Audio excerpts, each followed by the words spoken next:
Hey, everybody. Welcome to another edition of Blue Collar Sports Talk, January the 26th. This is Daryl. I'm just going to give you a quick breakdown of today's show. We'll start off with some Husker news.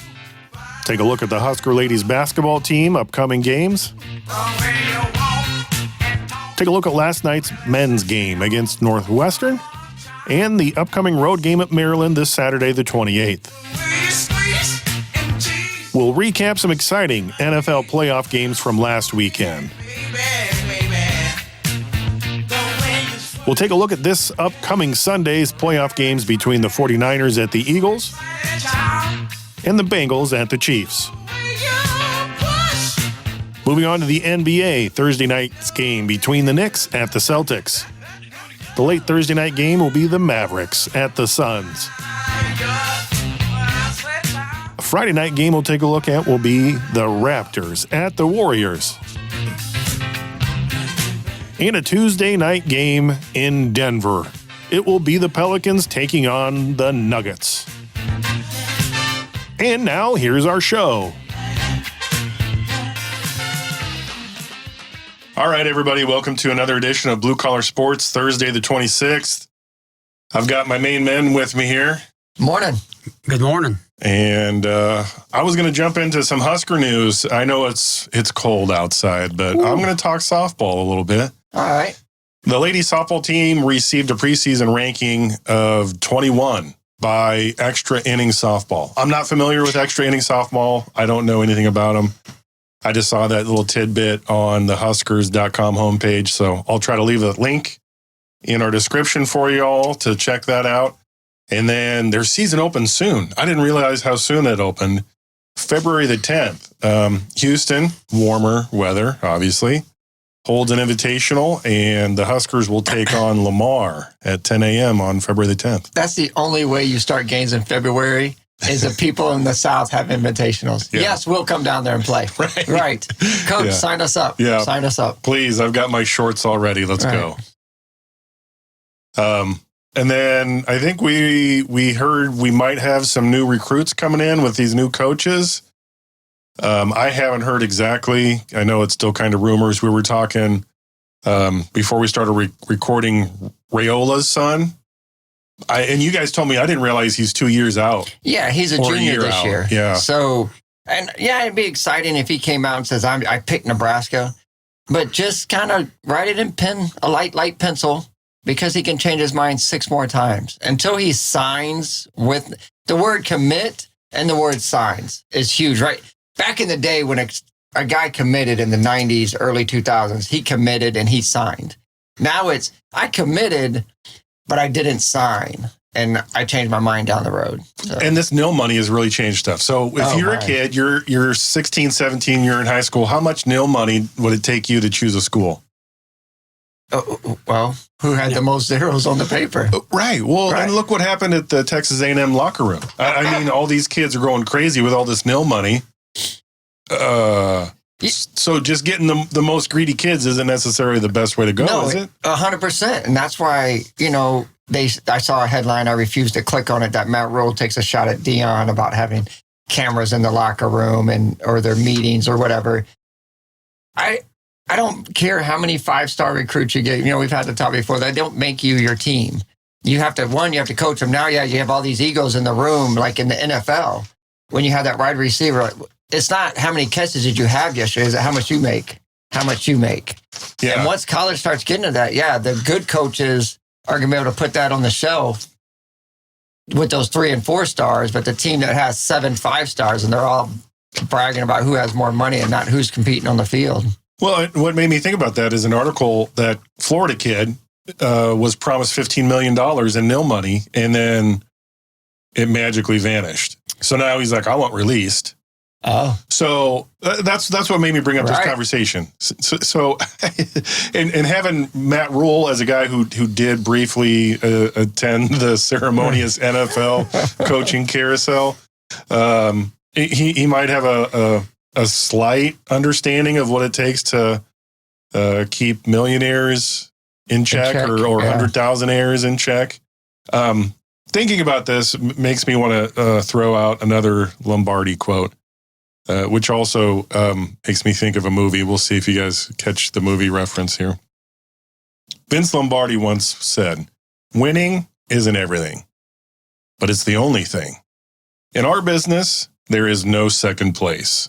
You're either first or last." Yeah. A little shake and bake. Yeah, a little Ricky Bobby there for Ricky you. Bobby. So, yeah, that being said, I don't know who's going to jump on board, who isn't going to jump on board. But right now we do have signed. What I like is 4 D linemen. This Princewell Anamian, 4-star. Cameron Leadhart, another 4-star. And Riley Van Poppel, 4-star defensive lineman. We got Malachi Coleman out of Lincoln East, who's a 4-star. They have him just listed as an athlete. I believe he's going to play receiver, but again, it depends on what happens in practice. But having 3 strong looking, I mean, you got 6'4", 220, 6'3", 250, 6'4", 270. If that don't scream defensive tackle. I like how they're addressing the defensive line for Nebraska. That's huge. It'll be fun. A coworker mentioned that one of our coaches is one of the best Texas high school coaches. And I think 19 out of the 20 years or 18 out of the 20 years, he took him to the Texas state playoffs. So why that's a big deal is that allows them to recruit out of Texas so much easier. So it could be exciting. We never know. I mean, we thought Riley was going to be exciting. We thought Scott Frost was going to be exciting. We thought Callahan was going to be exciting. Yeah. And I know I will. I'll drink the Kool-Aid. Come to spring game. The spring game tickets on sale, by the way. Anyone listening that wants to look into getting the tickets, they're going on sale. Yeah. Huskers.com is promoting the heck out of it. And I mean, I say do it. Right. But we're going to see it. We'll see some good things, or they're going to talk us up. They're going to say how great things are. And then in July and August, we're going to be getting all excited. And he's going to talk about all the progress we've made and how the quarterback's looking great. All the way up to game 1, I'll be drinking a Kool-Aid like I always do. Yeah, me too. There's always going to be more recruiting news. And I saw that we got a bunch of transfers. So it'll keep changing. I'm sure everybody that's in the Husker Nation is going to keep listening and find out what's going on in Husker football land. I'm going to move on if you guys are okay with that. Yes. Husker Ladies are sitting at 12-8, 4-5 in the Big Ten. The Big Ten is just so tough. I mean, just so tough. The ladies are coming off a rough loss against Maryland, where Maryland held them to 20% shooting, under 20% shooting in the first half. And then they finished the game with a 31% shooting average. Maryland had a 30% shooting average, but they built such a huge lead, it just didn't matter in the second half. So that being said, we're now going to face number 10 Iowa in Iowa, and Iowa just beat number 2 Ohio State. So this is going to be a tough one for the ladies. Oh, my goodness. And so the Big Ten, we're in basketball, has 6 teams in the top 25. That's what Nebraska's going against as you get in conference play, and that's obviously what we're in. Week in, week out. They have something like, oh, great. There's no letdown. But again, hopefully the ladies push themselves, and the better competition hopefully makes you better players. And on the flip side, there's only one Big Ten team in the top 25. Granted, it's the number 1 spot, as Purdue is number 1 in the country. Ladies, we're talking ladies first. Right. I know we're flipping forth, but I just want everybody to know that we switched to the men there. Yeah. So for the men, there's only one team in the Big Ten in the top 25. Looking at the records, they all got 12 to 14 wins. So I think they're doing good. They're beating up on each other. But where are your Michigan State, your Ohio States, Illinois, Indiana's? Like on the women's side, those girls are still in there. Yet on this other side, one team, which is very odd. I watched a little bit of the Maryland game, and everybody's keying on Jazz Shelley. They're double teaming her, and which opens up a lot of other players. And she's doing a great job of dishing it, and she's doing a great job of running the offense through other people as soon as that double team comes over. And I have to apologize to Alexis Markowski, because I unfortunately said that she doesn't jump very high. And I did that after watching Ja Morant highlights. And shame on me yes. for trying to think everybody can jump as high as John Morant because Alexis Markowski is an amazing player. So shame on me. Daryl's going to the corner for a little while for saying Alexis Markowski can't jump because she's amazing. She's good. She like every single game, she's getting a double-double with rebounds and points. So that was my little I need to eat some crow moment. Right. But yeah, the Husker Ladies this Saturday, Iowa, number 10. Boy, if they can do something crazy, I would love to see them knock them off. I hope they do. On the road that's the toughest thing. Yeah. Is on the road. At home, I give our ladies all the luck and all the benefit of they get it done at home for most time.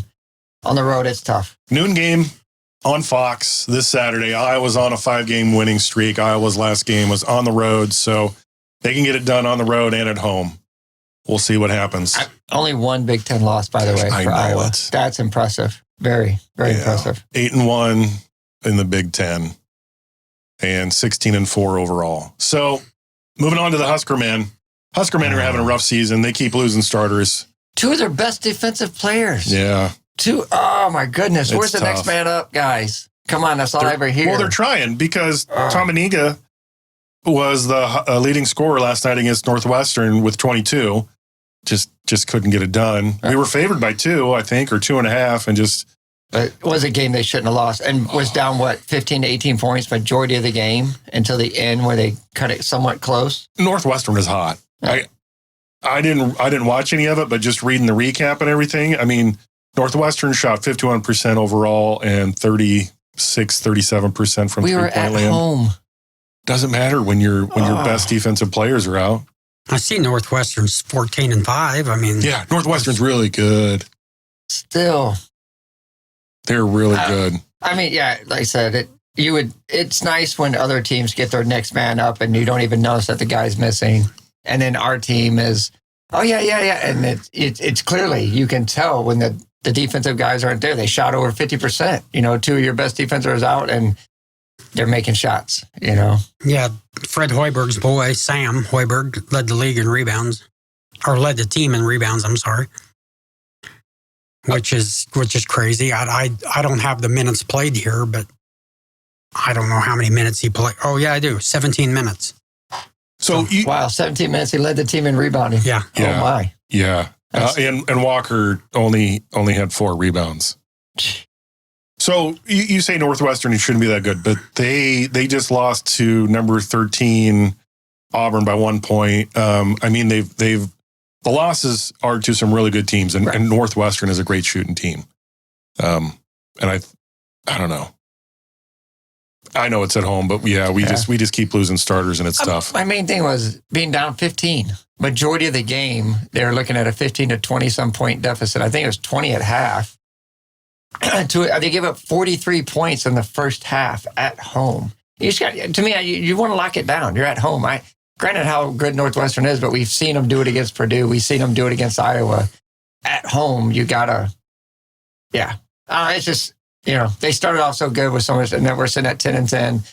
Not horrible, but this Northwestern team has the ability to beat anybody. They beat number 15 Indiana in Indiana. Right. So these Northwestern Wildcats can play on the road.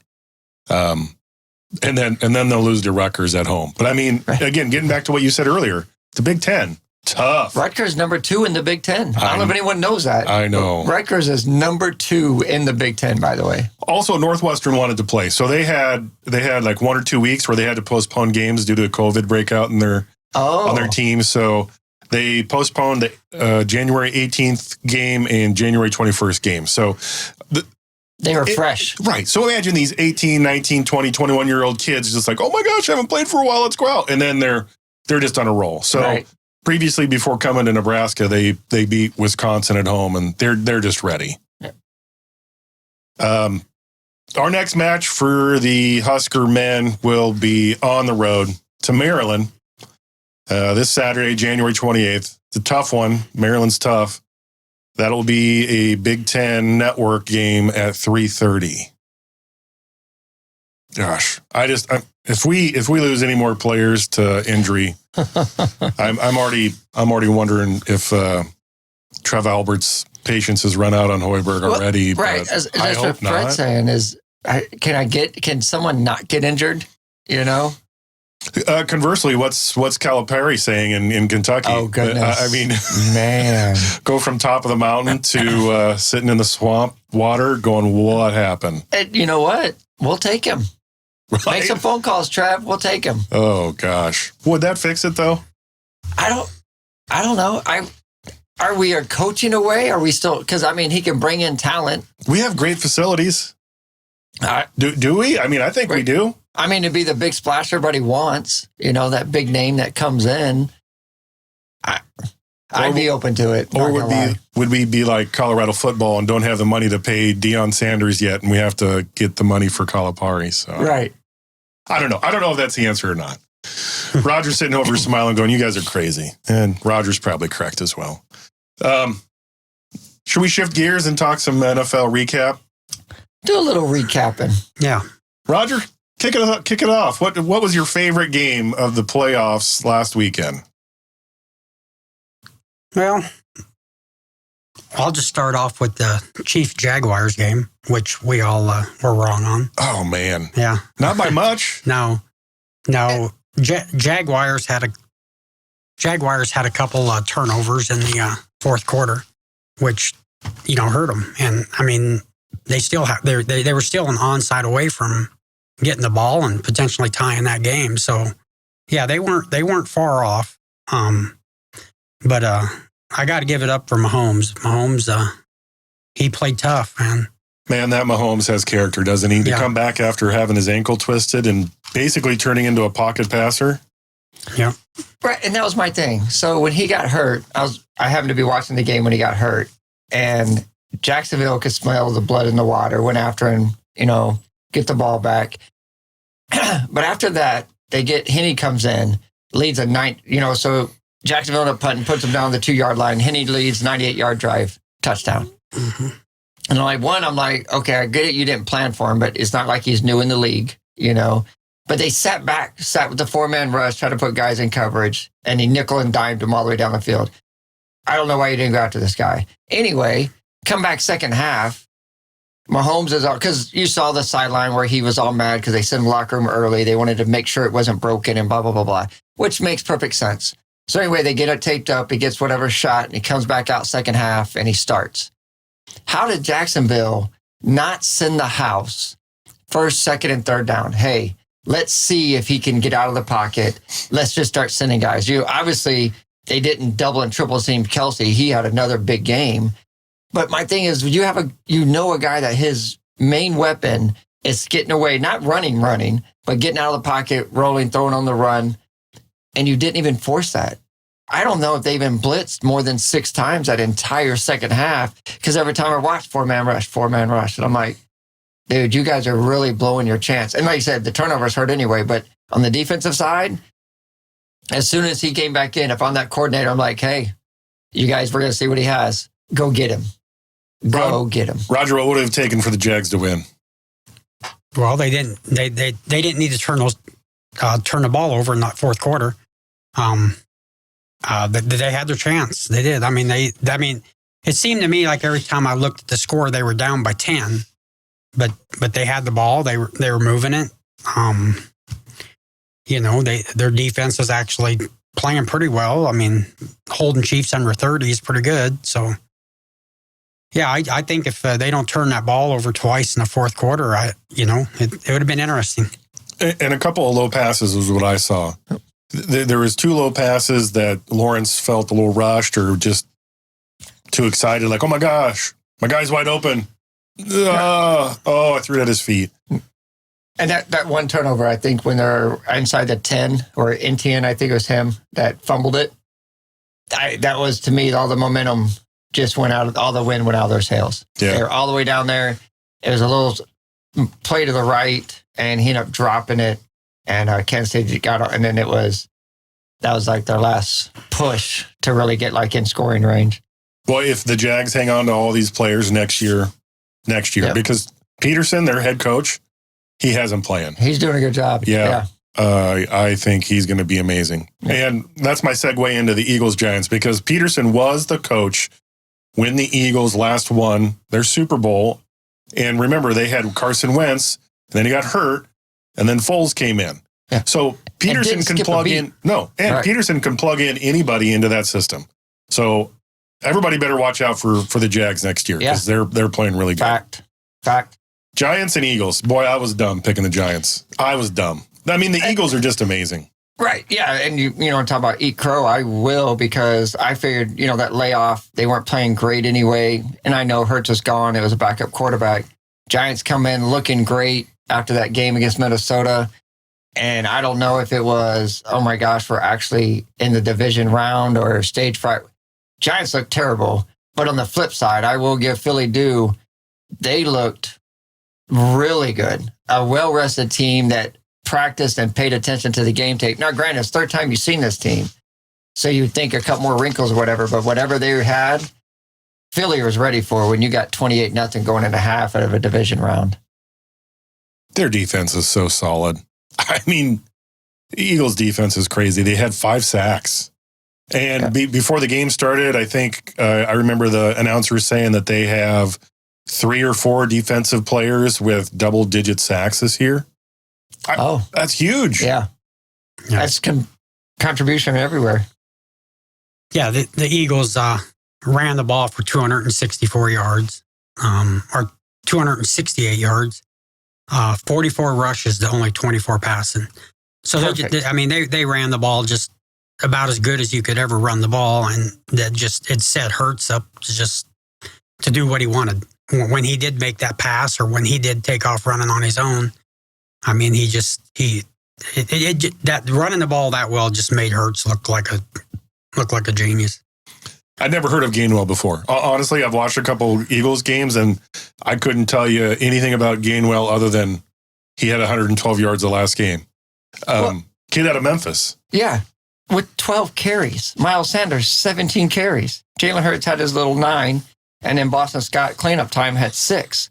But yeah, you had 2 guys that carried the ball 30 times, 29, but 30 times for the game, which is huge if you can mix and match. I don't know if it's a thunder and lightning type thing, but you have a guy that 2 running backs that, by the way, could put up 100 yards on you. That's huge. And he's kind of their secondary back. Right. I mean, this year he's only had 53 attempts, 240 yards, and last year 68 attempts, 291 yards. But the guy's averaging a solid 4, almost 4.5 yards a carry for being a second-year guy, 5'9", 200 pounds. I mean, he's like a little, who's the kid out of Kansas State that I'm thinking of? Darren Sproles. Oh yeah, or Deuce Vaughn. Yeah, Deuce Vaughn. Yeah, just a little bowling ball. Yeah. I think that's what they're going to need. It's cold. The game this weekend is going to be cold. I know we're not there yet, but that's huge. If you got a 2-headed horse that you can give them both 15 carries and help move that ball and keep the defense on their toes. Oh, one more plug for the Eagles defense. I mean, when you hold the 4 rushers for New York to 118, Saquon Barkley, 61 yards on 9 carries, who still averaged 6.8 yards a carry, so which again makes me wonder, why didn't you just run him 40 times? And when you look at their defense, no one had more than 5 solo tackles or total tackles. That's contribution across the board. You had 1, 2, 3, 4 guys with 5, a couple guys with 4, few with 3. So it wasn't like 1 or 2 guys, linebackers, dominated it. It was a solid effort across the board. Huge. Yeah, so it's, for me, what really stands out is the time of possession, because the time of possession and first downs, 69 total plays for the Eagles, 52 for the Giants. They couldn't get anything going. 3 out. Yeah, a lot of them. Moving on to the Sunday Bengals-Bills. Oh my. Bills fans, I feel for you. I don't know if this was the letdown or the emotion thing finally hit them, but that team was flat.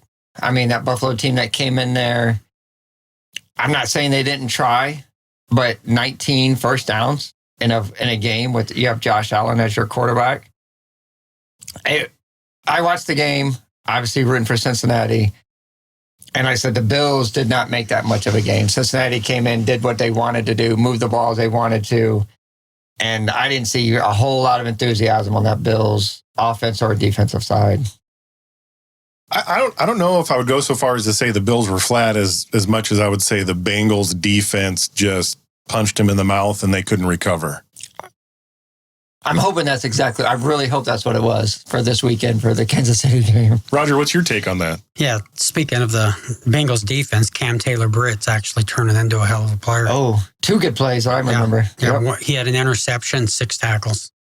So, Yeah, former Husker. Yeah, yep. And then, of course, Mixon, he ran the ball real well.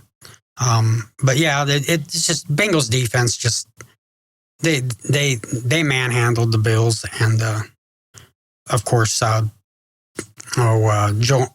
Burrows. He didn't have to play extremely well to win this game, but he played good. So yeah, it was a one-sided match. Bengals pretty much dominated this game all the way through. 170 yards rushing to 64. Mm-hmm. So all the little poking after the game, basically before and after the game, going about the game that got canceled and then all that other stuff. Zach Taylor proved his point that hey, we're better. We should have been treated a little bit better than a coin flip to figure all this out, but they still won. They didn't allow that to get in their head, and they didn't crumble.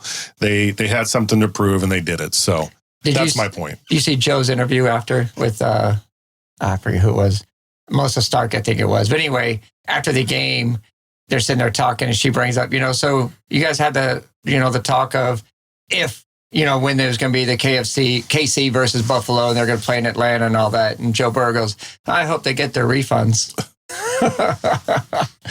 Good one. I did see that. Yeah, yes. that was good. And you're right. They were like the afterthought in the whole mix. By the way, they beat Kansas City, and they didn't get to finish the game against Buffalo. They probably could have won that game. Kansas City still would have been the number 1 seed, obviously. But that game Sunday would have been in Cincinnati. They had to went to Buffalo because of the coin flip. I know. But rightfully so, that game should have been in Cincinnati. And here they're like, hey. And sometimes that helps them out. Sometimes that fires them up a little bit more. So it definitely worked out well. The Chiefs are going to have their hands full. So Nebraska hired the wrong quarterback for coach? Is that what we're seeing? Yeah. So what we're alluding to there is a rumor that at one point Zach Taylor was considered for the Husker coaching job. Only considered, yeah, loosely. I think. And I don't know if it was a rumor. I don't know if there was ever any interview, but we'll just leave it at that. So we dealt with the Scott Frost years, and we gave him millions of dollars to lose. Yeah. And Zach Taylor gets less and wins. Speaking of losers, the Cowboys lost at the Niners. We'll look at that one. The Cowboys had them. The Niners had them. It was back and forth. It was a defensive game, and then the Niners broke Pollard's leg, and then that was it. Yeah, I think Pollard getting hurt was huge. It was huge. It was huge. Cowboys defense played really good. Kept them in this game. 49ers, of course. Brock Purdy played Brock Purdy ball. He didn't turn the ball over again and did just enough to win that game. Yeah, 2 dropped. Yeah, picks. Yeah, but it didn't happen. So here's my take on that. Yeah. Had the Cowboys started Cooper Rush, I don't think he would have thrown those interceptions like Dak did. Yeah. Why does Dak have to try to force it into double, triple coverage? To one person. He's not Randy Moss. No. He's a great receiver. He's not going to out-jump the other guys. He's proven that. Probably, 7 interceptions in a row that he's thrown into double, triple coverage, and that is proven. Dak should realize, he's not going to go after the ball as much as... Yeah, he's not a 6'6", 210, 220 guy. He's not a Megatron either where, he's not going to be speedy. But again, he's not that big body that he'll wrestle it free. He's a smaller receiver. To me, a slot guy, not even an outside guy. Yeah, and even that pass that got picked off inside the red zone there was, just a bad pass. I mean, CD never got his hands on it, but yeah, CD 6'2". Dalton Schultz is 6'5". If you're going to throw into double, triple coverage, throw it to the 6'5" guy that's double covered. Right. He'll probably have a better chance. As you can tell, I'm angered about it. Oh, and I know I picked the Cowboys, and I still, even watching that game, I'm still not scared of the Niners. If I'm the Eagles coming into this game, to me, the Niners couldn't run the ball. They were all talking about that was a weak spot for the Cowboys. The Cowboys played great run defense until they were on the field for too many plays. And on the flip side, offensively, this wasn't the team we saw again. This is a team I expected to see against Tampa Bay. When I picked Tampa Bay to beat the Cowboys, this is a Dak Prescott I expected to see. The Kellen Moore, there was one bootleg or two bootleg play calls for Dak to roll out of the pocket of this presence from 49ers. One ended up in a touchdown for Dalton Schultz. The other one was, I think, a throwaway. There's hardly any motion in the second half. Where was all this creativity to get the defense guessing to help Dak out? And it wasn't there. And then obviously the picks don't help. But to me, offensively, killed this game. The defensive for the Cowboys showed up 2 weeks in a row. And like I said, towards the end of the game, when they're on the field too long and you get tired, they had a one touchdown drive. They gave up one touchdown this game, one, to this 49ers team that was everybody's talking about. Brock Purdy's a 30-point game guy, and he's not once he faces a real D. But, I mean, again, they've scored 13 last year and 12 this year against the 49ers. Then an offense that can put up 20, 24 easily. Yeah, I just one more point is, the 2 interceptions that Dak threw led to 6 points. I mean, the Cowboys, didn't let the Niners score, touchdowns on those. I mean, they held them to field goals. And then, of course, Brett Maher had another extra point blocked, which who knows if it would have went through, even if he got it through. But anyway, I mean, that missed extra point and those 6 points there, that's the game. I mean, that's 7 points. So, yeah, it's Cowboys defense really came to play. It's just too bad that their offense kind of faltered on that game. Even though in a losing effort, the game ball or the John Madden Thanksgiving turkey leg, whatever you want to call it, I want to give the game ball to Turpin for being an amazing returner. The few times where the momentum shifted, Dak throws an interception, they get a field goal out of it, and then they kick off, and then Turpin has a 44-yard return. Oh, my gosh. So the kicker made a nice diving grab. So if Jerry Jones keeps some key players, and I've heard some crazy stuff like, hey, let's send Ezekiel Elliott and Dak Prescott to the Green Bay Packers, and we'll get Aaron Rodgers. I'll sign that now. Okay, well, conversely, why not just go back to Cooper Rush? He played pretty good. But who knows what's going to happen? And by the way, free agent. By the way, Who knows what's going to happen? We're going to move on to the Sunday Niners-Eagles game. I'm pretty excited about these two games, although my team's sitting at home. I think, once again, the AFC and NFC championship games, I think it's going to be really good games. I don't know which one you want to talk about first, but between the two games, you have a rematch of last year. Let's go Niners-Eagles. Okay, so Niners-Eagles, arguably two of the best teams since even when Brock Purdy took over, even when Jimmy G was playing with them. Everybody's looking at Eagles been number one for a while in their Power Fives. 49ers kept creeping up, 11-1, 12-1 now. They've won so many straight games. You got probably the two best teams in NFC. Finally, you don't have a Giants team that sneaks in there, or a mediocre Minnesota team. You have the number one, number two seeds going against each other, which all the fans want. And I think it's going to be great football for everyone if they watch these games. Again, I can't stand either one of those teams, but I'm going to watch the game because I think it's going to be a really good game. Eagles are favored by 2.5. Overs were 46.5 yesterday. They've gone down to 46. This should be interesting. I mean, this will be kind of like the Niners Cowboys, two of the best defenses, along with two two systems that don't try to turn the ball over and use whatever little momentum they can get just to get some points on the board. So this should be good. What do you think about this, Roger? Well, from what I seen last week, the Eagles look like the better team. They do. Jalen Hurts is a better quarterback than Brock Purdy. And the Eagles' defense is great. They can stop the run. Cowboys showed that, they stopped the run. They stopped McCaffrey. I've been on the Niners all year long, but I do think that the Eagles are the better team, and I think the Eagles win this game. I really do. James, who are you taking? I like the Eagles also. Real similar to what he's saying is, I know the Eagles' weak spot was that run game. They made some moves to stop it. Their last few rushing defenses has been great. I'll say great, been really a lot better. And this is, you had Dallas, one of the top pass rushing win rates. And now you have the team that has the most sacks.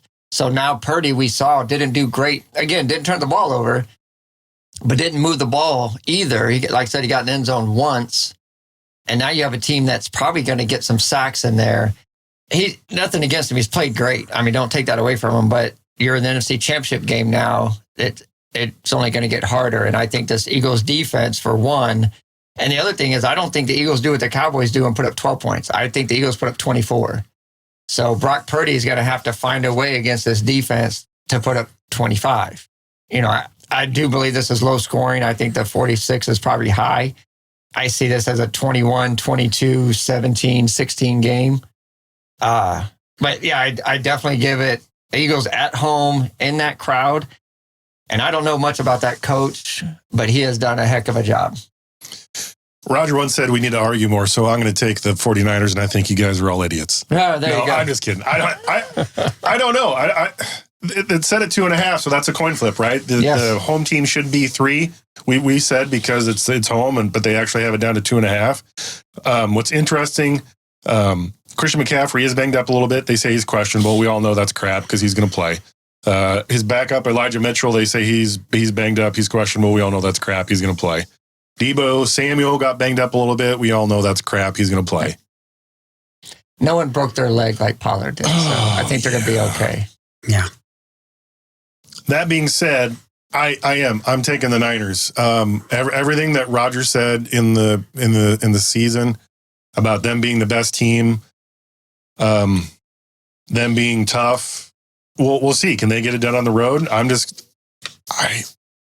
In my mind, I think the Eagles get it done, but somehow I think the Niners are just on a roll here late in the season, and I think it's a matter of who has the ball last or who has one less mistake.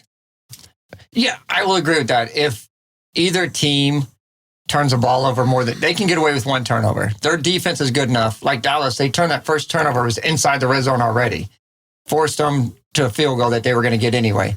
But yeah, if a team can survive one turnover, I think in this game, it's that second or even a third turnover, I think is a difference. If there is any, both these, like Roger said, both these teams, they take care of the ball. They're going to make smart plays.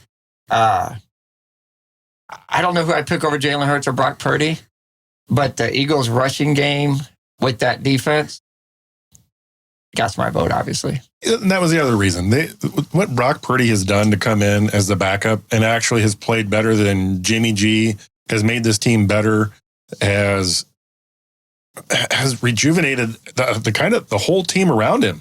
Everybody's like, whoa, well, how did this happen? I read articles this week about his draft stock on the coaches going, well, he's not good. He doesn't have the speed. He doesn't have the quickness. Same thing they said about Tom Brady. He doesn't have the arm strength. Same thing they said about Tom Brady.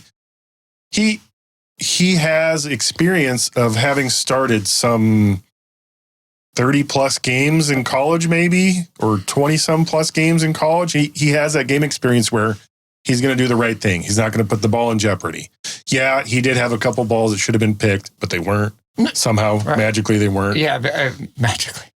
So What I do give him, though, is he does have football smarts, in which to me should be a higher grade than mobility. Now, arm strength, you got to have in the NFL. You got to get the ball there. So obviously, arm strength is key. But when you got it between the ears and you can somewhat read the defense, even as a rookie, kind of know what they're putting ahead of you, kind of know that the one play where he rolled out to left and threw it down, there was many of them, but there's one play he made, rolled out, was all by himself, took the time, set his feet, didn't throw it on the run, didn't try to be a Josh Allen, Mahomes, let me try to throw this and twist it. No, he stopped, planted, and threw it. And I was like, yes, young pup. It's not about what the flashiness you're going to see on a highlight. Make the right throw and you'll get more props that way. I'm laughing because I didn't get to see all of it because I was at work, but I watched a highlight and they played this highlight over and over and over as they talked about the play. He's about to get sacked and he did that quarterback spin and then he backs up and everyone's like, you're going to take a 20-yard loss. Somehow he throws it away. Right. How did you get out of that? That's that smarts. Like, Yes. I don't know. Moving on. Let's two quarterbacks that have amazing smarts, Burrow and Mahomes. Bengals are favored going into Kansas City as of yesterday, favored by 1, overs set at 47, and the line moved to even today. So the line's been moving. Originally, Kansas City was favored by 2. Yeah, it moves every day, doesn't it? Yeah, then Mahomes was looking at a high ankle, and Romo had said, well, that's a couple weeks to recover. So everybody started putting money on Cincinnati. It switches over. Then Mahomes is seen in practice, not limping. All the money's going back to Kansas City. So now it was a pick 'em from begin with, right? So I think this is a 100% pick 'em game, even though it is at Kansas City. Joe doesn't care what stadium he's in. I mean, obviously he went into Bills and won. He's already been into Kansas City and won. I don't see why he can't do it again.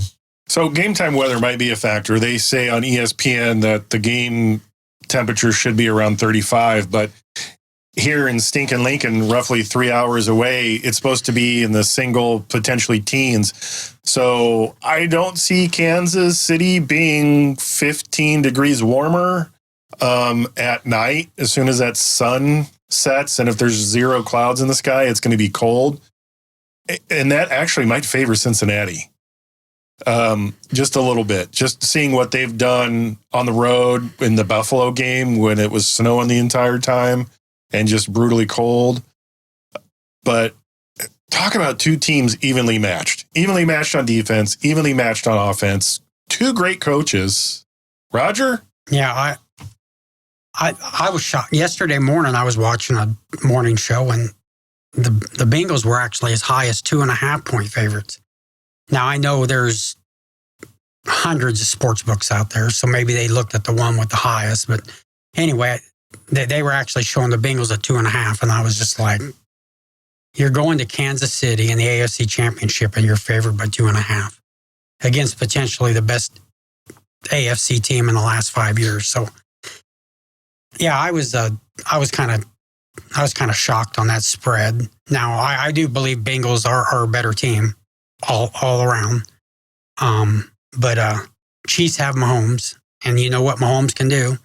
You know, it doesn't matter if there's 30 seconds left on the clock. He can move them into field goal range and win that game. So, like I said, I do think Bengals are the better team, and I am going to pick the Bengals to win this game. Burrow shows that he can beat the Chiefs and beat Mahomes. He's 3-0 against them. So I'm going to take the Bengals in this game, but I wouldn't be shocked if the Chief has the ball last and win this game. I'm going to take the Bengals as well, but you make an interesting point that if the Chiefs have the ball last, they could definitely win it. So I'm wondering, is Mahomes better with a hurt ankle when he can't run and he has to focus in the pocket and run through his progression and not make sometimes dangerous plays and throws? Is he better that way? I don't think so, no. If you're asking, I don't think so. When I see Mahomes, like early in the season when he tried to do that, and hey, I'm not a running quarterback, I can sit back here. He doesn't look comfortable Now, granted, if it's those quick passes, he makes the 1, 2, 3. Here, let me hit this slant. Let me hit this out. That he can do that. But when he needs those a little bit slower developing ones, I think he feels more comfortable kind of popping out a little bit. Kind of, again, the coordinator, Bieniemy, does it right. Let me call a couple of rollouts. Let me get him on the move because, one, he likes that. You can tell when Mahomes is rolling or leaning or even chase out of the pocket, he's like, okay, finally, I'm in my comfort zone. I'm not sitting back here wondering if a guy's coming behind me to make a sack, right?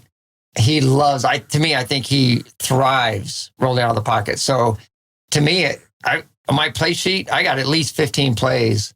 I'm calling for a rollout, one way or the other, bootleg, something, naked or covered. But no, I don't think he's better standing back there. No, he's better at rolling around it. He loves to show the run, like he's going to take off running and then just pull up right at the line of scrimmage and do that little sidearm or underhand pass or whatever. He's done it 100 times this year. We've seen it all year long. So yeah, he likes to roll out, and then that little tight end, Travis Kelce or a running back or something will run laterally with him down the field, and then he shows like he's going to run, and then he just kind of flips that ball out there. I mean, that's just where he makes his money, makes his plays. So I don't think he's going to have it, though. I think his mobility is going to be hampered. Right. And if he does that, he could make it worse. So I agree, I'm agreeing with you, Roger, that does make him better. I was just curious what you guys thought of him being a pocket passer made the game better for him.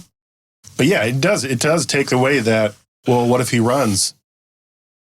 Yeah. I think Cincinnati, I'm hoping this defensive coordinator hears us. All right, I'll have to send this to Zach Taylor and let him listen. What you got to do this first quarter is you tell your defense right now when you're going over your game planning, hey, we don't know if he's 70, 80, 90, 100%, but we're going to find out in that first quarter.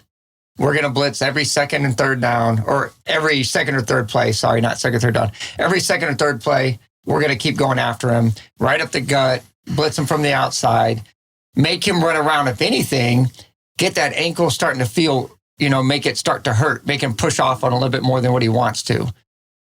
On the flip side, I'm thinking Kansas City is probably going to call some short, quick passes, get it out of his hands, so the defense can't do that. But to me, Cincinnati has to challenge him early, which Jacksonville did not do. Go after him and see. And so I pulled up the weather because I was wondering, because it didn't make any sense. Like you say, our high Sunday, I think, is like 11. So the real field will be about 15. They're expecting a snow shower in the morning. Wind will be 20-some, a sustain of 15 pretty much all day, gusting up to 22. So it's going to be super cold. And I think the Kansas City Chiefs are starting to get in the boat of the Green Bays and the Patriots when you have this good quarterback, is a run game lacks. And I think this might come down. Does Mixon have a really good running game again in this cold weather? Obviously, throwing the ball doesn't work, especially if it's windy and it's Arrowhead. It's open stadium. That thing doesn't cover at all. So, yeah, I think the better running game wins. And I think Mahomes not being able to run and Burrow running his Peyton-like runs, it might be the difference, is the running game in this game. And Kansas City has good running backs. I just think they have bad designed run plays. I don't know. They just don't run the ball well enough to win this game, in my opinion. So, is this a game that could potentially go to overtime and we see the new NFL overtime rules? Because previously, if you won the toss, you're 10-2 in overtime rules because the first team that scores wins. So now they've changed the rule a little bit. A touchdown. Yeah, a touchdown. Well, no. Now it's they both get the ball. No, yeah, I know that. But what I mean is a long time ago, it was just sudden death, whoever scored first. And then for the last several years, it was if you scored a touchdown on your possession, then the game's over. Of course, the Patriots did that to the Falcons in that Super Bowl. Falcons never saw the ball. Now, if they would have kicked the field goal, the Falcons would have been able to see the ball. Yep. Yeah. But now they in the playoffs this year, and I assume the Super Bowl is the same way. Right. Even if the team scores a touchdown, the other team gets to possess the ball. Because of that Kansas City Bills game, where Kansas City went right down and got the touchdown, the Bills didn't even get the ball. Everybody was complaining. Yeah. The rules going in. It's the same thing in college when you, after the first, I think two, maybe it's 2 or 3, I forget which one, you go regular drive from the 25, get a touchdown. Then it's just 2-point conversions the rest of the way. Yeah. You know the rules going in. The Bills defense knew if we let them score a touchdown, we're not going to get the ball. And oh, by the way, I think they scored in like 4 plays. I mean, it was like Swiss cheese down the field and they scored and they want to cry. And I'm like, no.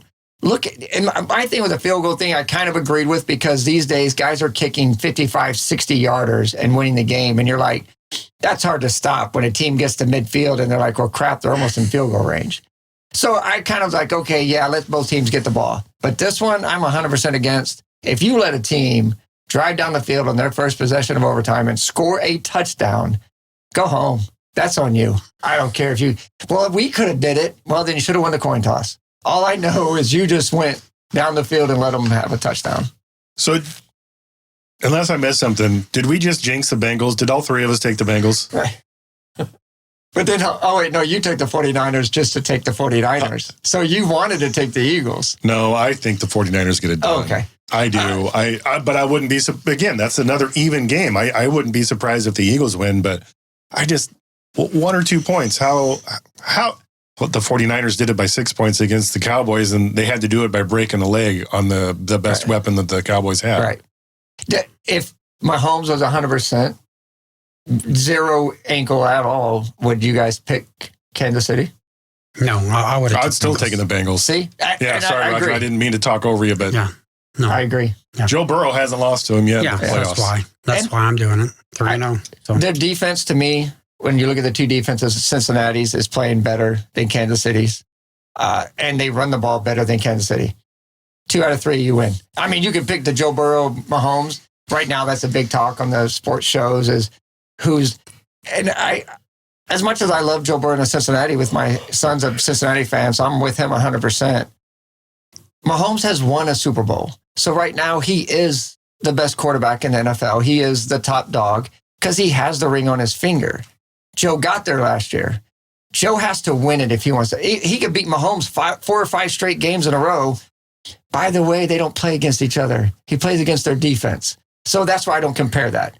Oh, Joe Burrow's 5-0 against Mahomes. So Mahomes has 3 rings. You had none. So to me, that's if I'm taking a quarterback, that's what I would go. Who wins the rings? I agree with you. And yet there's the side where he is competing against him because he's on the sideline going, oh, I just saw what he did. Now I have to go out there and do it again. So there's that competition level where, Mahomes isn't on the defense, but he is actively competing going, well, now I have to go out there and do it. So he has that motivation.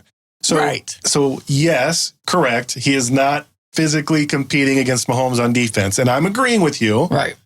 And yet he's out there watching it going, oh, you just motivated me. Now I'm going to shove it down your defense's throat. And that's the way Brady was, I think. Brady, when he went against Peyton Manning, obviously he's sitting there watching him like, okay, well, he just did that. I need to do that.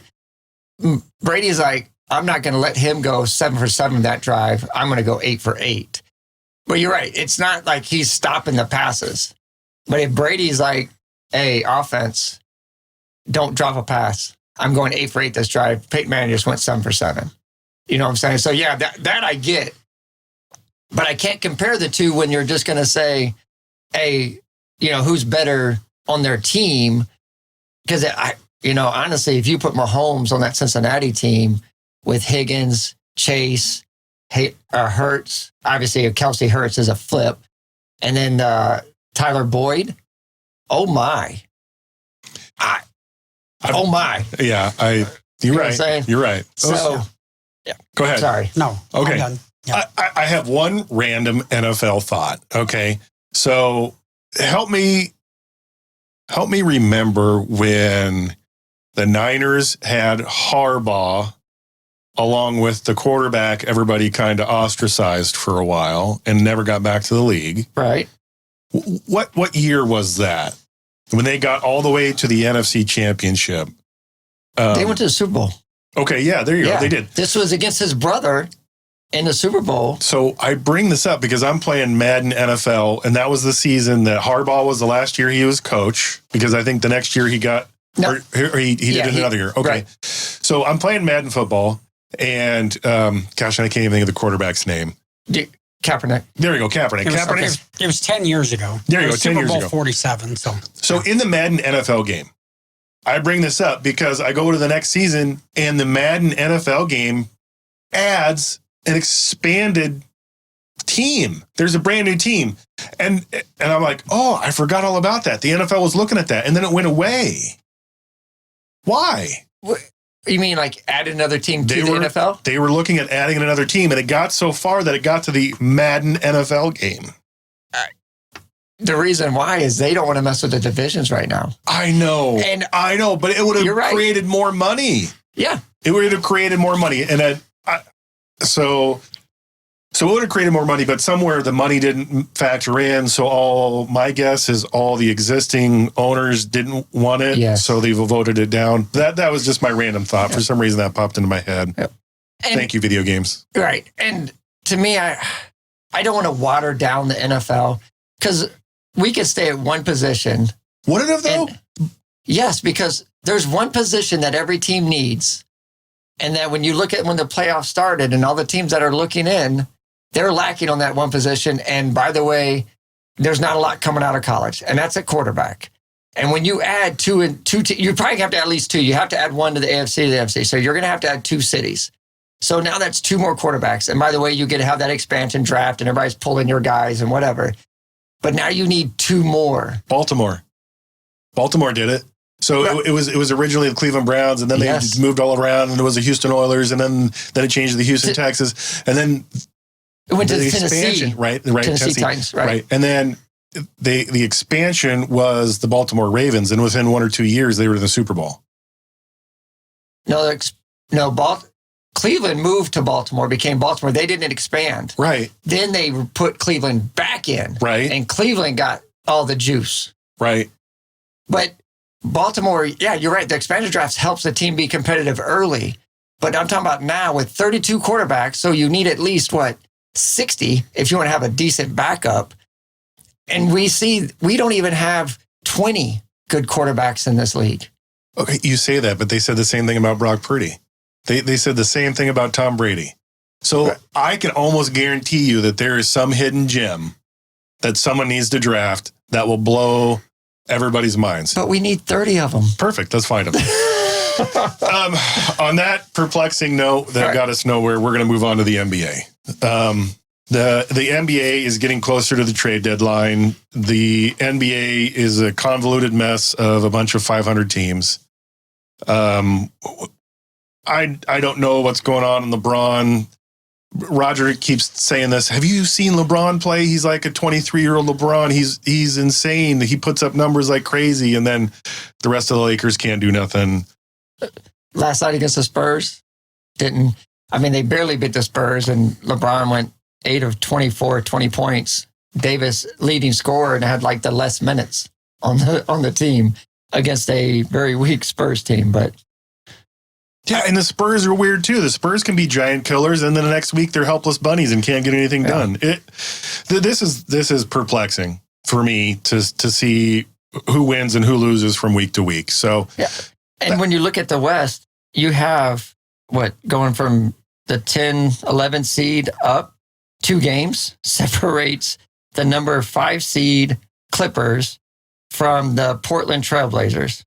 2 games. So you have 1, 2, 3, 4, 5, 6, 7, 8, 9, 10 teams, 2 games difference. So obviously the Wild West is wide open. And then the East isn't much different. You only got down to the 9th or 10th team where you got a 2-game difference. The East is a little more defined, but the West, I say the Lakers aren't going to make it. They are 3 games out from that, up there in the 6th seed time. So they're a little bit more behind. I still don't think they make the playoffs this year. That's just my opinion. Even with the trade, they just made a trade. Everyone seems to be ecstatic about except me because they didn't get a sniper. They got a basic scorer. They got another power forward scoring guy that's like LeBron, but they don't have a guy that can hit from outside, which they need desperately. And by the way, they gave up some 2nd round, 3rd round draft picks. So good luck. I love it when they make bad choices.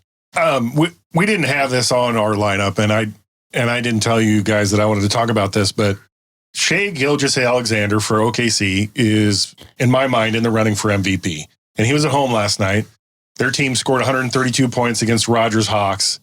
And Rogers Hawks got it done with 137. Oh, my gosh. Yes. So you want to talk about a crazy game, and I hope everybody that does bet put money on the overs because they were at 238, and the overs were 260 plus. So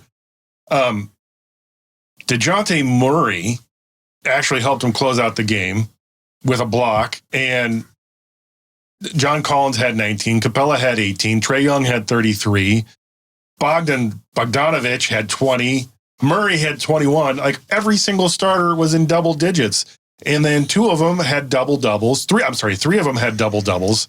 So I love it when the Hawks are competitive. I do. I love a nice tight race in the East. I love it. I just can't get enough of it. And the Thunder, oh my gosh, if they keep that core, they are going to be so good. Okay, so I apologize. Moving on. Knicks, Celtics. No, don't move on. Go ahead. Because I 100% agree with you with this Alexander kid.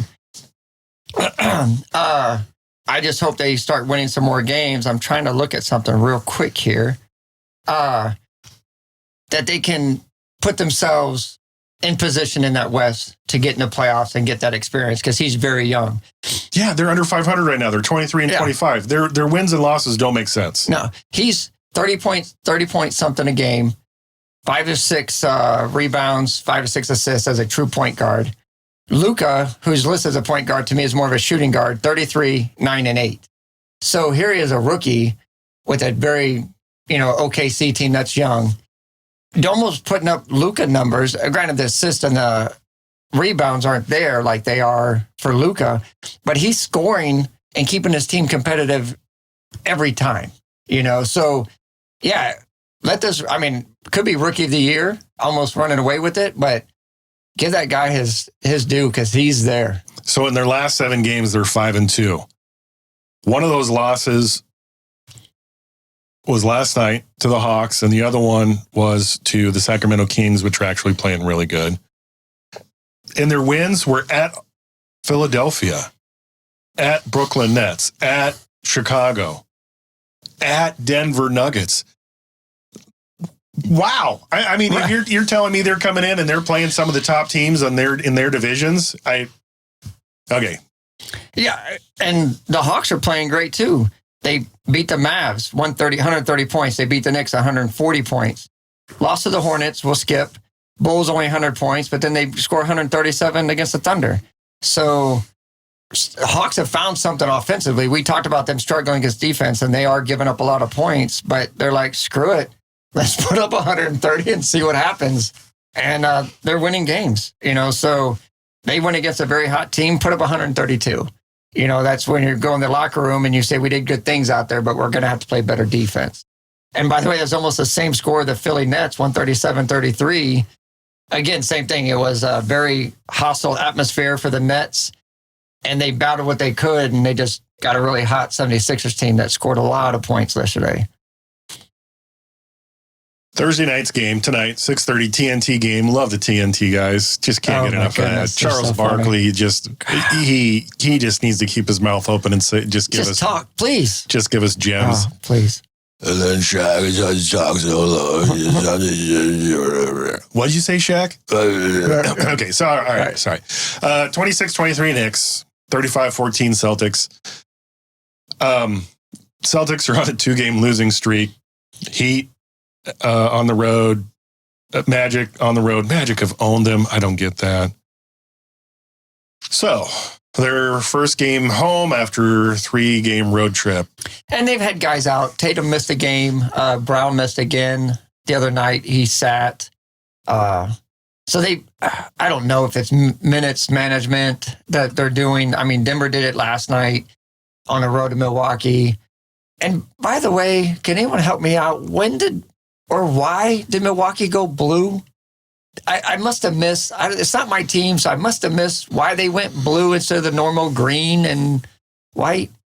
They've changed their colors like 6 or 7 times this year, I feel. And their court is blue now. I'm going to guess that they changed some sort of sponsor. I don't know. I don't either. I was watching the highlights of I don't mean to change subjects on you, but the Denver-Milwaukee game last night, and of course, big guy sits, and 2 other players sits for him, so they're battling Milwaukee. Yeah, they're in baby blues. Yeah. And even their logo is baby blue. Right, but so I'm saying, I look at the floor and I'm like... So my guess is retro. It was retro night in Milwaukee? The whole floor? I guess these days they just do it anytime. But yeah, it threw me off. I was like, I thought they were playing at some neutral site, and then I saw it, I'm like, oh wait, this is their stadium. But yeah, it was blue. Threw me totally way off. Yeah.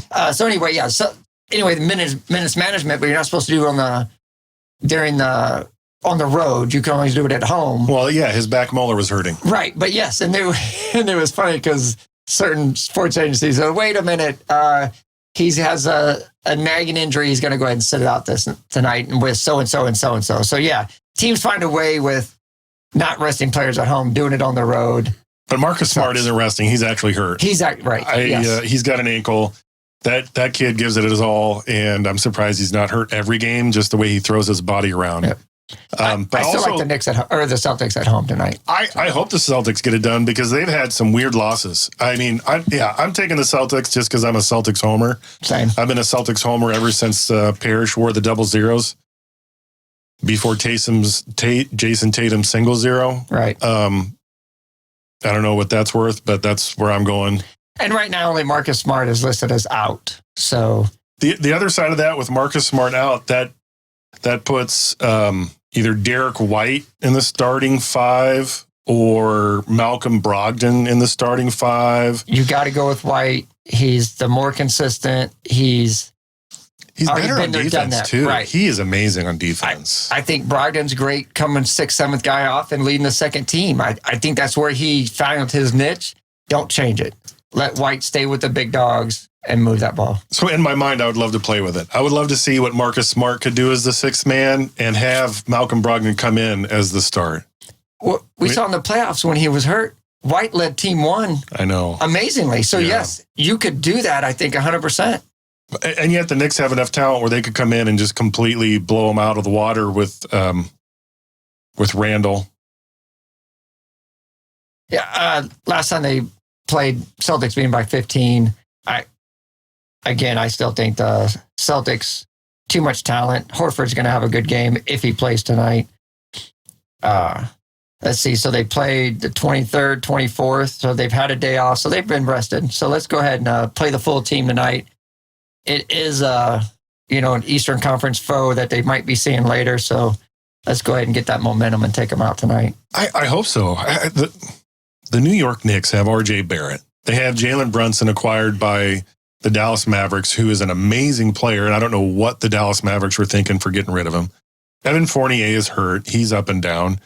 You have Julius Randle, who can turn it on, but also he can turn it off whenever he wants. And Cam Reddish and Derrick Rose. And then all the other players that I don't know who are amazing professionals because they get paid millions of dollars to play hoops. So I'm still going with the Celtics. Any given night, any given team can win. Right. So I just hope they get it done. Roger, any insight on this? No, I like the Celtics. But yeah, I don't have much on it. No. And I know we didn't write this down, but their next game is Saturday on ABC against the old Lakers. So we need all hands on deck. If Smart's still injured, that's fine. But let's go ahead. It's Lakers coming into Boston. So get everybody fresh. They'll have a couple days off and be ready for that game for sure. I hope so. I hope they don't have a letdown, but something about having Anthony Davis back for some reason just makes me wonder if they actually get back-to-back wins. But time will tell. The 9 p.m. TNT game as the 25-24 Mavericks, who have lost their last 4 out of 5, on the road to the Phoenix Suns, who are also 25-24. And the Suns have won 4 out of their last 5. They're finally winning again. Yeah. Somehow I think the Mavericks come in and punch them in the nose. I think the Mavericks win this. And this is their turnaround time where the Mavericks need to get it done. Phoenix is only favored by 1.5 at home. And Luka Doncic is averaging almost 34 points a game. I don't know. Mavericks come in and get it done. Yeah, I don't understand why the Suns are such a poor team. I assume injuries and Cameron Payne's out, Devin Booker's out, Landry Shamet's out, DeAndre Ayton, they're out. Yeah, because how long were they in first place to start the season? I mean, I want to say the first 20 games. I mean, they fell apart after everybody got hurt, but which is crazy. They had that one game where everybody was hurt, and then they come in and what game am I thinking of? Where all the second teamers and third teamers off the bench came in and just Golden State, wasn't it? Oh, it was Golden State. Yeah, it was Golden State. Yeah, they really surprised Golden State. That was January 10th. They beat Curry's Golden first State game back in Golden State, 125-113. Yeah. But I don't see them getting it done against the Mavs. For some reason, I'm taking the Mavs. James? I'm taking the Suns. I don't know if it's my favorite team in the West. It must be because I always seem to, when I'm watching them, I always seem to root for them. I'm not a big Chris Paul fan, but I really like Booker. I like Ayton. I wish this Boston would have pulled for him and tried to get him over to Boston. That would have been amazing. I don't know. I've always liked the Suns, probably since Charles Barkley played down there with the soccer guy, point guard, the long hair. Steve Nash. Yeah, Steve Nash. Thank you. So anyway, I've always liked the Suns, but again, they're at home. They are one of 4 or 5. They've won 4 or 5. I think hopefully they're getting their groove back. Yeah, the West, they're both sitting at 500. So, I don't know how much of this game I'll get to see, maybe first quarter or two, but I would at least like to see how the starters are playing and see if they're getting stuff back together. But yeah, I got the Suns tonight. Roger, any take on this game? Yeah, I'll take the Suns also. They're the hot team. They're 4 out of 5. So yeah, at home, I'll stay with the Suns. I'm banking it on the Mavs are due. Right. That's my whole take on this. The Mavs are due. Right. So that's my poopy take of the Thursday night game. Friday game. Go ahead, James. In an interesting game that's not on TV, Piston at Nets. Obviously, the Nets coming off that. I can't say they did lose, but they put up 133 points. Pistons have been known to beat some big dogs this year. Pistons have some great young players. Yeah. I like Detroit going into New Jersey. Brooklyn, sorry. I don't know about winning, but I see they're a 7.5 point favorites, the Nets are. I like Detroit going in there and covering that spread. If not, sneaking out a win, actually, without a Durant team. I can see Detroit. I'm not telling you to go put your money down. They'll go running and then get mad at me the next day and say, hey. But I really like Detroit against the Nets tonight. I'll have to keep an eye on that game and send you guys some text. Friday's game, which is a 9 p.m. NBA TV game, has the 22 and 27 Raptors, way under 500, against the at 500, 24 and 24 Warriors. They're at home, so that's when they might win their game, is when Golden State's at home.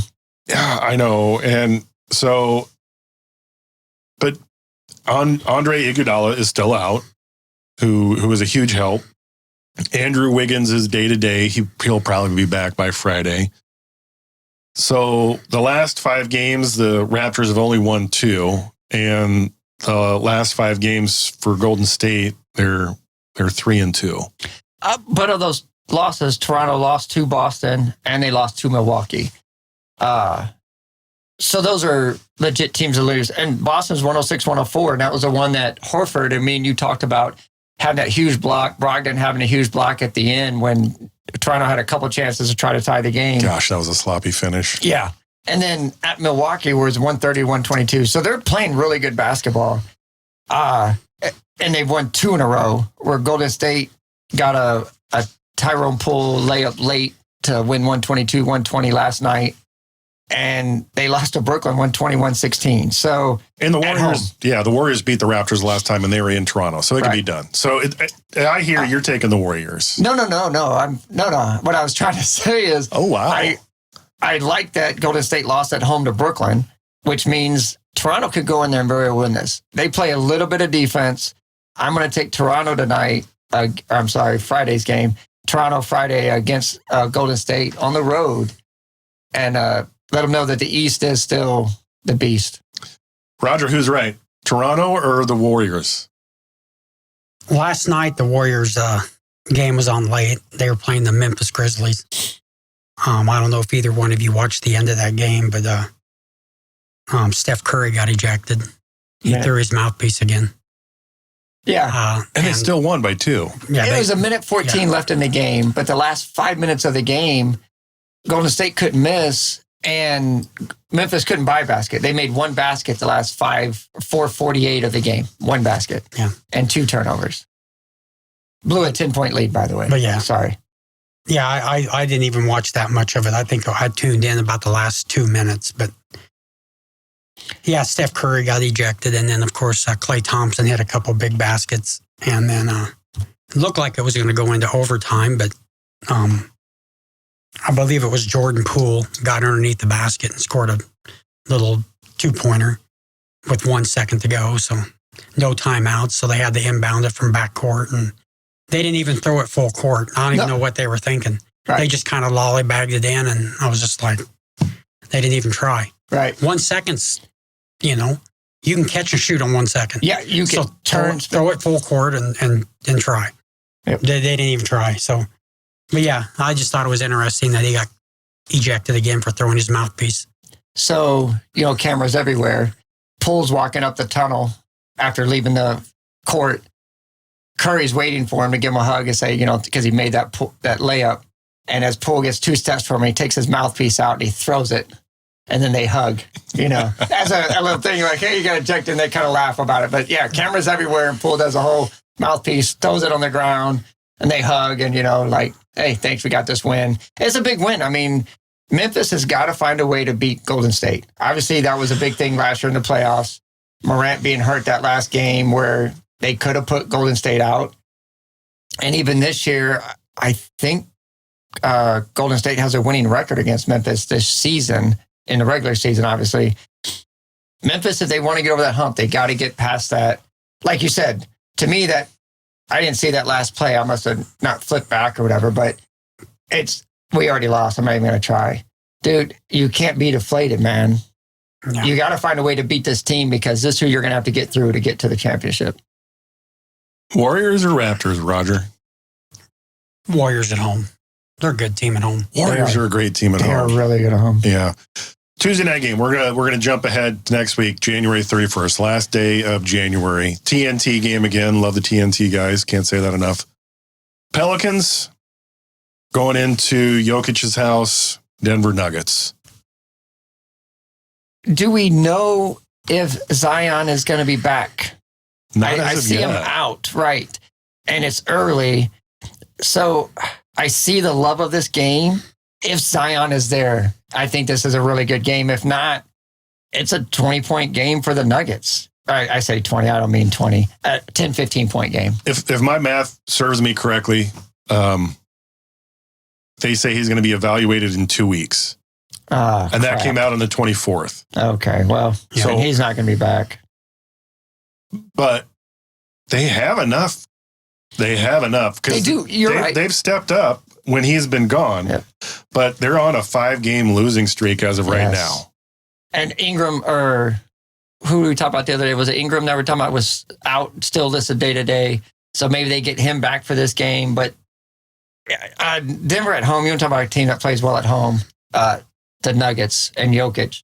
I mean, I'll call it now, and we'll bet cookies. Jokic gets a triple-double this game. If not, I'll bring cookies Thursday. Yeah. Breakfast burritos. What do you want? So there was a season that Russell Westbrook actually averaged that the entire season. I don't think Jokic is there yet, but if you're a betting man and you're going to bet on something to happen, I would bet on him getting a triple-double. Yeah. So I'm not going to take that bet, but if you want to bring us cookies, I won't say no to getting fatter. I just won't. And the Nuggets are really good at home. Now they've lost on the road to Bucks, and you said they sat some people, but at home they're almost unbeatable with the crowd behind them. So I'm sticking with the Nuggets. I'm sticking with the triple-double machine, Jokic. It sounds like James is doing the same thing. Yeah, I mean, I can't. If they were on the road, I might give them a little love to the Pelican side, And especially if if Zion Zion was was there, back. right? Yeah. But I think Denver knows that this New Orleans team is going to be there later on in the season. And I'm talking, I should say, playoff time. New Orleans is going to be there. So Denver, again, just like I talk with Grizzlies and Golden State, you send a message now. So when they go to play you in the playoffs, they know, hey, we can't beat this team. Although Pelicans beat them, it looks back in December by 15.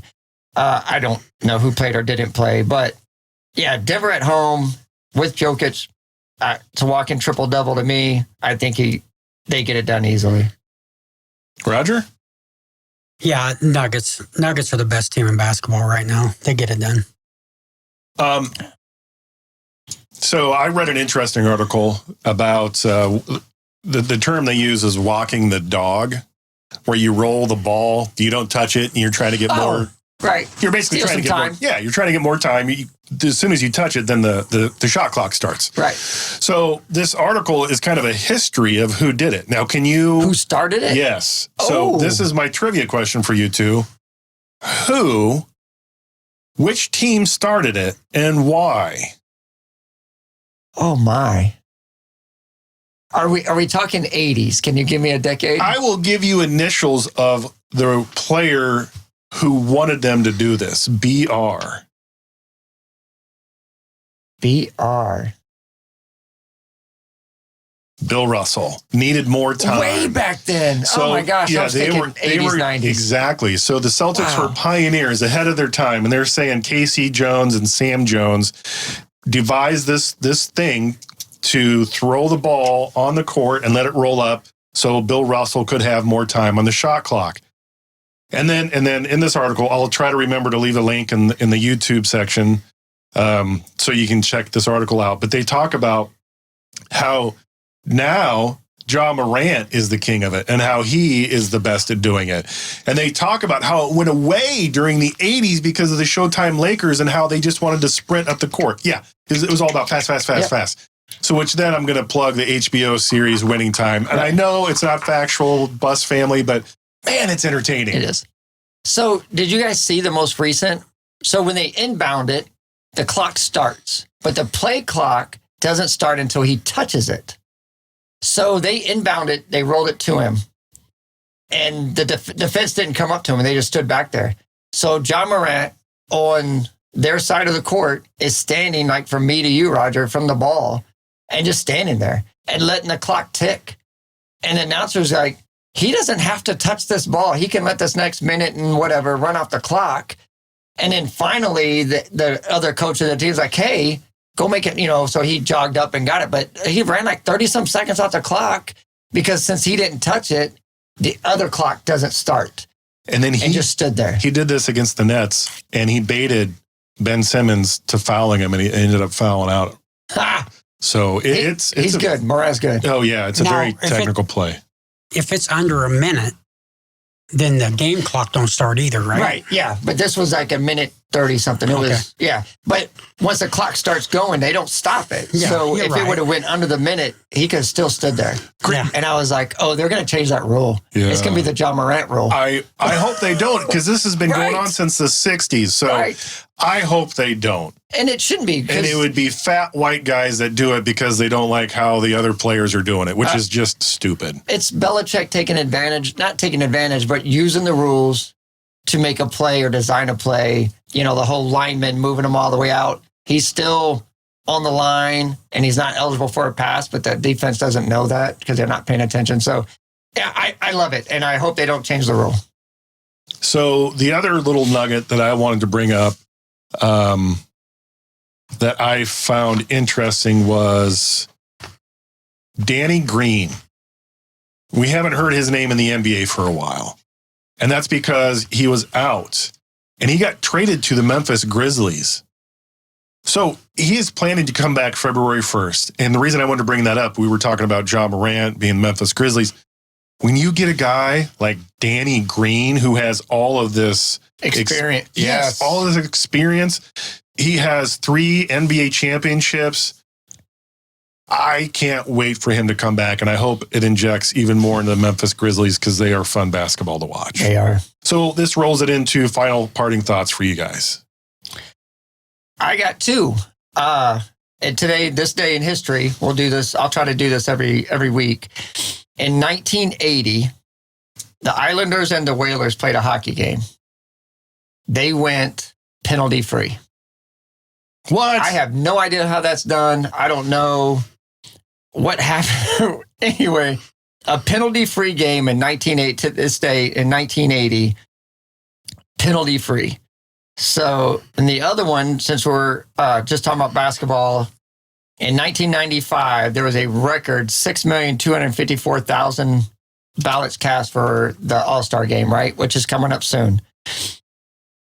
Do you know which rookie was the first time a rookie led the league in ballot and voting that year, received 1.2 million of those votes?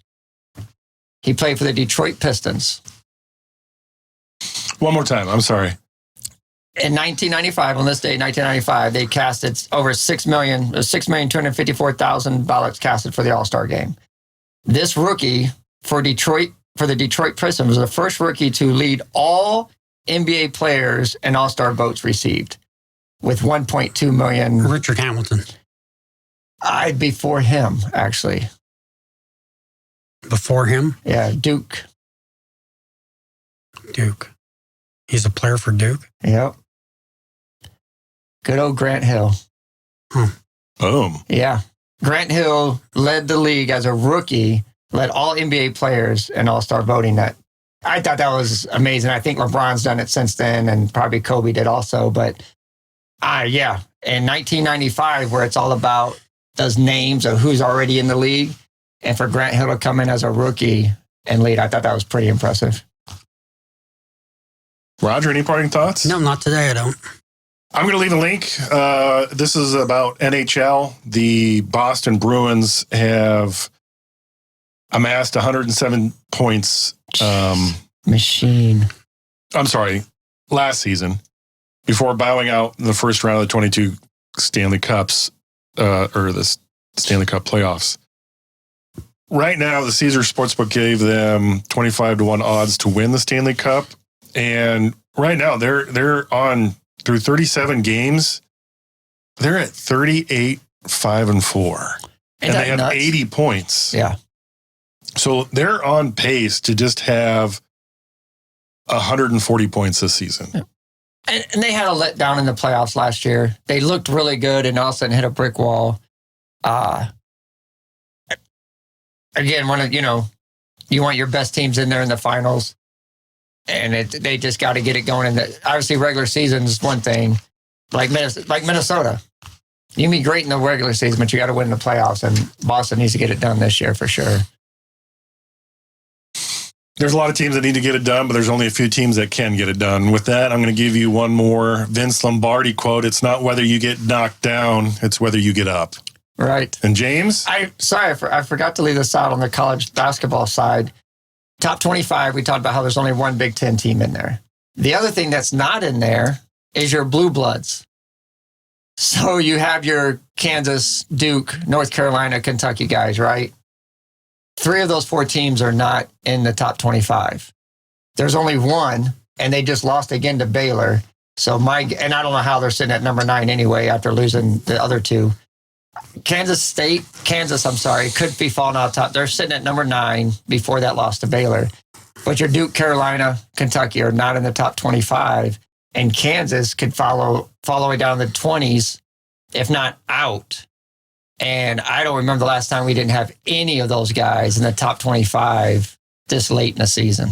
We were just talking with a coworker about how Kansas plays better in the tournament when they're at a lower rank. And I know that they don't plan to do it that way. Right. But they are going to have a lower seed this year if they keep losing 3 in a row. Yep. Saturday, Kentucky, Kansas, by the way. So one of them have to win, right? Yeah. Blue Collar Sports Talk. This is Daryl. Go watch some sports. Thank you. See you.